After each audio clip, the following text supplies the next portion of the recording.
First half ಅಂತೂ ಸಖತ್ತಾಗಿತ್ತು, second half ಮಲ್ಕೊಬಿಟ್ಟೆ ಅಷ್ಟೇ. Congratulation brother, congratulation.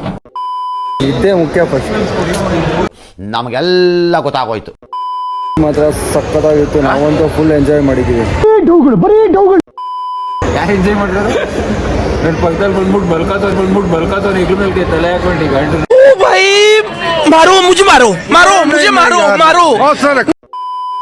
ಅವ್ನು ನಮ್ಮ ಪೆದ್ದ. ಏನಪ್ಪ ಈಗ ನಿನ್ನ ಕತೆ ಏನಯ್ಯ? ಒಂದ್ ನಿಮಿಷ. So hi guys, welcome back to my YouTube channel. Guys, ಇವತ್ತು ನಾವು ಮೂವಿ ಹೋಗ್ತಾ ಇದ್ದೀವಿ. ಮಿಡ್ ನೈಟ್ ಮೂವಿ, ಪ್ರಶಾಂತ್ಗೆ ಡೆಡಿಕೇಟ್ ಮಾಡಿರೋ ಮೂವಿ ಹೋಗ್ತಾ ಇದ್ದೀವಿ.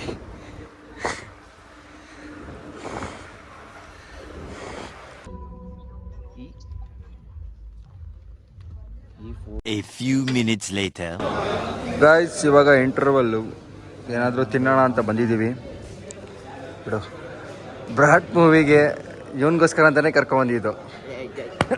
ಇಂಟರ್ವಲ್ ನೋಡಿ ಏನು ಅನಿಸ್ತು ನಿಮಗೆ? ಇಂಟರ್ವಲ್ವರೆಗೂ ಏನು ಅರ್ಥ ಆಯಿತು? ಇಂಟರ್ವಲ್ವರೆಗೂ ನೀನು ದುಡ್ಡು ಮಾಡಬೇಕು ಅಂತಂದರೆ ದಾರಿ ಯಾವುದಾದ್ರೂ ಇರಲಿ ನುಗ್ತಾ ಇರಬೇಕು ಅಷ್ಟೇ. ನೀನು ಏನೇನು ಹೇಳ್ತವನೆ, ನಾವು ಸ್ವಲ್ಪ ಡೀಟೇಲಾಗಿ ಆಮೇಲೆ ಹೇಳ್ತೀವಿ. ಇನ್ನೇನು ಹೇಳು ಮಗನೇ, ನಾವು ಸ್ವಲ್ಪ ನೆನ್ಪು ಮಾಡ್ಕೋಬೇಕು ಏನೇನಂತ. ಕೂತಿ ಜಾಗದಲ್ಲಿ ದುಡ್ಡು ಮಾಡಬೇಕು ಅಂತಂದರೆ ಈ ಥರ ಅಡ್ಡಾರಿಗಳು ಹಿಡಿಬೇಕಾಗ್ತದೆ. ಹಿಡಿದ ಮೇಲೆ ಮಾಡಿಸ್ಕೋಬೇಕಾಗ್ತದೆ. ಹಿಡಿದ್ರೆ ಯಾವ ಥರ ಆಗುತ್ತೆ ಅಂತ ಮೂವಿ ಇದು. ಸೊ ಇಂಟರ್ವಲ್ ಮಾತ್ರ ಸಖತ್ತಾಗಿದೆ. ಇಂಟರ್ವಲ್ವರೆಗೂ ಮಾತ್ರ ಸೈಕಾಗಿದೆ. ನೆಕ್ಸ್ಟ್ ಮುಂದೆ ಏನಾಗುತ್ತೆ ನೋಡೋಣ.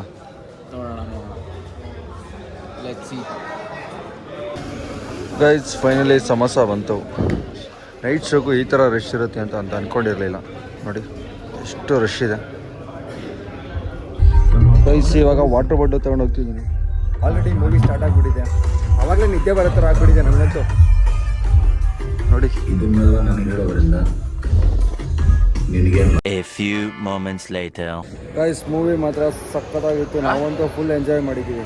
ಯಾರು ಎಂಜಾಯ್ ಮಾಡಿರೋದು? ನನ್ನ ಪಕ್ಕದಲ್ಲಿ ಬಲ್ಕಾತವ್ರು ಇದ್ರ ಮೇಲೆ ತಲೆ ಹಾಕೊಂಡು ಈಗ. ಫಸ್ಟ್ ಹಾಫ್ ಅಂತೂ ಸಖತ್ತಾಗಿತ್ತು, ಸೆಕೆಂಡ್ ಹಾಫ್ ಮಲ್ಕೊಬಿಟ್ಟೆ ಅಷ್ಟೇ. ನಿಜವಾಗ್ಲೂ ಸೆಕೆಂಡ್ ಹಾಫ್ ಮಲ್ಕೊಬಿಟ್ಟೆ. ಇದ್ದೇ ಮುಖ್ಯ. ಫಸ್ಟ್ ಈಗ ಅಷ್ಟು ದೂರ ಗಾಡಿ ಓಡಿಸ್ಕೋಬೇಕು ಗೈಸ್. ತಲೆ ಕೆಟ್ಟೋಗ್ಬಿಡ್ತು. ಏನು ಸಸ್ಪೆನ್ಸು? ನೋಡ್ಬೇಕಿತ್ತು ಸೆಕೆಂಡ್ ಹಾಫ್. ಸಸ್ಪೆನ್ಸ್ ಏನು ಹೇಳು? ಸಸ್ಪೆನ್ಸ್ ನೀನು ನೋಡಿ ಇನ್ನೊಂದ್ಸತ ಇನ್ನೊಂದ್ಸಲ ಬರೋಕ್ಕಾಗ ಹೇಳು. ಹಂಗೆಲ್ಲ ಹೇಳ್ಬಾರ್ದು ಅನ್ಕೋ. ಹೇಳ್ರು. ಮೂವಿನ ಬೆಳೆಸ್ಬೇಕು. ನೋಡಾದ್ಮೇಲೆ ಅವ್ರಿಗೆ ಗೊತ್ತಾಯ್ತದೆ. ನನ್ಗೆ ಹೇಳಾಯ್ತು. ಕನ್ನಡ ಸಿನಿಮಾ ಬೆಳೆಸ್ಬೇಕು. ಕನ್ನಡ ಸಿನಿಮಾ ಬೆಳೆಸ್ಬೇಕು ಆಯ್ತಲ್ಲ. ನನಗೆ ಫುಲ್ ಇದ್ದೇ ಬಂತು, ಕಂಟ್ರೋಲ್ ಮಾಡೋಕ್ಕಾಗಿಲ್ಲ ಗೈಸ್. ಹಾಂ, ಮೂವಿ ಸಸ್ಪೆನ್ಸ್ ಮಾತ್ರ ಹಿಂಗೆ ಹೇಳಿ ನನಗೂ ಇರಲಿಲ್ಲ. ನಾನು ಈ ಥರ ಎಲ್ಲ ಆಯ್ತದೆ ದೇವ್ರನಿಗೂ ಅಯ್ಯೋ ಸೈಕು. ಮೂವಿ ಮಾತ್ರ ಮಸ್ತ್. ಮೂವಿ ಎಲ್ಲ ಥಿಯೇಟ್ರ್ ಬಂದೆ ನೋಡಿ. ಐಸ್ ಏನು ಹೇಳ್ತಾರೆ ಕೇಳಿಸ್ಕೊಂಡು ನಿಮ್ಗೆ ಆಮೇಲೆ ಹೇಳ್ತೀನಿ. ಫಾಲ್ಟ್ ಏನಂತಂದರೆ, ಮೂವಿ ಸ್ಟಾರ್ಟಿಂಗಲ್ಲಿ ಇದ್ದಿದ್ದೆ. ಫಸ್ಟ್ ಹಾಫ್ ನೋಡಿದೆ, ಚೆನ್ನಾಗಿತ್ತು.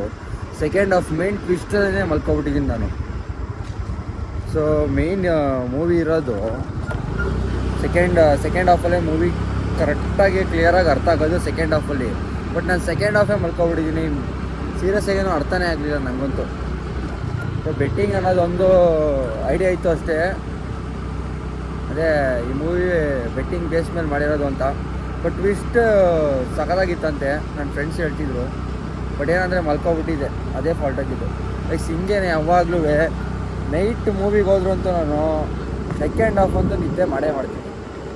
ಅದೇನೋ ಗೊತ್ತಿಲ್ಲ, ನಿದ್ದೆ ಅಂತೂ ಕಂಟ್ರೋಲ್ ಮಾಡೋಕ್ಕಾಗಲ್ಲ. ಅದೇನು ಬೇಕಾದರೂ ಕಂಟ್ರೋಲ್ ಮಾಡಿಬಿಡ್ತೀನಿ, ನಿದ್ದೆ ಅಂತೂ ಸೀರಿಯಸ್ಸಾಗಿ ಕಂಟ್ರೋಲ್ ಮಾಡೋಕ್ಕಾಗಲ್ಲ.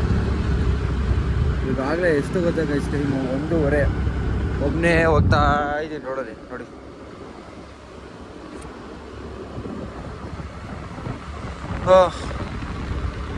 ಒಂಥರ ಚೆನ್ನಾಗಿದೆ, ಪೀಸ್ಫುಲ್ಲು, ಯಾರಿಲ್ಲ. ಒಬ್ಬನೇ ಹೋಗ್ತಾ ಇದ್ದೀನಿ. ನಿದ್ದೆ ಅಂತೂ ಕಿತ್ಕೊಂಡು ಬರ್ತಿದ್ದೆ ನನಗಂತೂ. ಇವಾಗ ಹೋಗಿ ಮಲ್ಕೊಬಿಟ್ರೆ ಇನ್ನು ಸಖತ್ ನಿದ್ದೆ ಬರ್ತಿದೆ. ನೋಡಿ, ದೇವಸ್ಥಾನ ಫುಲ್ಲು ಡೆಕೋರೇಟ್ ಮಾಡಿದ್ದಾರೆ, ಏನೋ ಫಂಕ್ಷನ್.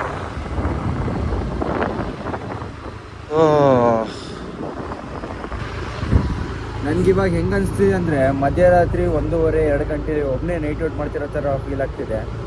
ಸೊ ರೋಡಲ್ಲಿ ನೋಡಿ ಯಾವುದು ಒಂದು ಗಾಡಿನ ಓಡಾಡ್ತಿಲ್ಲ, ನಾನು ಬಿಟ್ಟರೆ ಇನ್ನು ಯಾವುದೂ ಓಡಾಡ್ತಿಲ್ಲ ಗಾಡಿಗಳು, ಎಲ್ಲ ಕಡೆ ಖಾಲಿ ಹೊಡಿತಿದೆ ನೋಡಿ ಹೆಂಗೆ ಹೋಗ್ತಿದ್ದೀವಿ. ನಮ್ಮಮ್ಮ ನೋಡಿದ್ರೆ ಸರಿಯಾಗಿ ಹೋಗಿದ್ದಾರೆ ಮಾತ್ರ,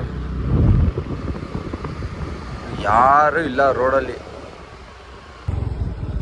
ಗೈಸ್ ಟೈಮ್ ಬಂದು ಇವಾಗ 1:45 ಆಯಿತಾ. ನಮ್ಮ ಮನೆಗೆ ಹೋಗೋವರೆಗೂ 2 ಗಂಟೆ ಆಗುತ್ತೆ. ಮತ್ತೆ ನಾನು 6 ಗಂಟೆಗೆ ಎದ್ದೇಳಬೇಕು. 2 ಗಂಟೆಗೆ ಮಲ್ಕೊಂಡು ಮತ್ತೆ 6 ಗಂಟೆಗೆ ಎದ್ದೇಳಬೇಕು. ಒಂದು 4 ಅವರ್ಸ್ ನಿದ್ದೆ ಆಗುತ್ತೆ ಅಷ್ಟೇ, ಏನು ಮಾಡೋಕ್ಕಾಗಲ್ಲ. ಮೂವಿಗೆ ಅಂತ ಹೋಗಿ 1 ಅವರ್ ನಿದ್ದೆ ಮಾಡ್ದಂಗೆ ಆಯಿತು ಅಷ್ಟೇ. ಇವಾಗ ಮನೆ ಹತ್ರ ಹೋಗ್ತಾಯಿದ್ದೀನಿ.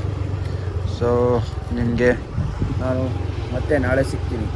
Okay bye, good night. Guys ನೆನ್ನೆ ಬಂದು ಮಲ್ಕೊಬಿಟ್ಟಿದ್ದೆ, ಇವಾಗ ಎಚ್ಚರಾಯಿತು.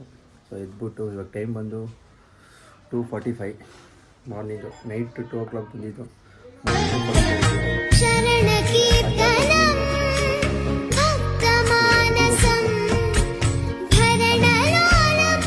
ಗೈಸ್ ಬೆಳಗ್ಗೆಯಿಂದ ಸ್ವಲ್ಪ ಬಿಸಿ ಆಗಿಬಿಟ್ಟಿದ್ದೆ, ಐಟಮ್ಸ್ ಪರ್ಚೇಸ್ ಮಾಡಬೇಕಿತ್ತು. ಸೊ ಸಿಟಿಗೆ ಹೋಗಲಿಲ್ಲ ನಾನು, ಆವಾಗಲೇ ಸಿಟಿಗೆ ಹೋಗ್ತೀನಿ ಅಂತ ಹೇಳಿದ್ದೆ ಮಧ್ಯಾಹ್ನ. ಸಿಟಿಗೆ ಹೋಗಲಿಲ್ಲ ನಾನು, ಮನೆ ಹತ್ರನೇ ಹತ್ರದಲ್ಲಿರೋ ಅಂಗಡಿಲೇ ಪರ್ಚೇಸ್ ಮಾಡಿದೆ. ಸೊ ಏನಕ್ಕೆಲ್ಲ ಪರ್ಚೇಸ್ ಮಾಡಿದ್ದು ಅಂತ ನೋಡಿ, ಇಲ್ಲಿ ಎಲ್ಲನೂ ಪರ್ಚೇಸ್ ಮಾಡ್ಕೊಂಡಿದ್ದೀನಿ. ಕಾಲಲ್ಲಿ ಸ್ಲಿಪ್ಪರ್ ಇಲ್ಲ, ಆಲ್ರೆಡಿ ನಿಮ್ಗೆ ಗೊತ್ತಾಗಿರುತ್ತೆ ಏನು ಅಂತ.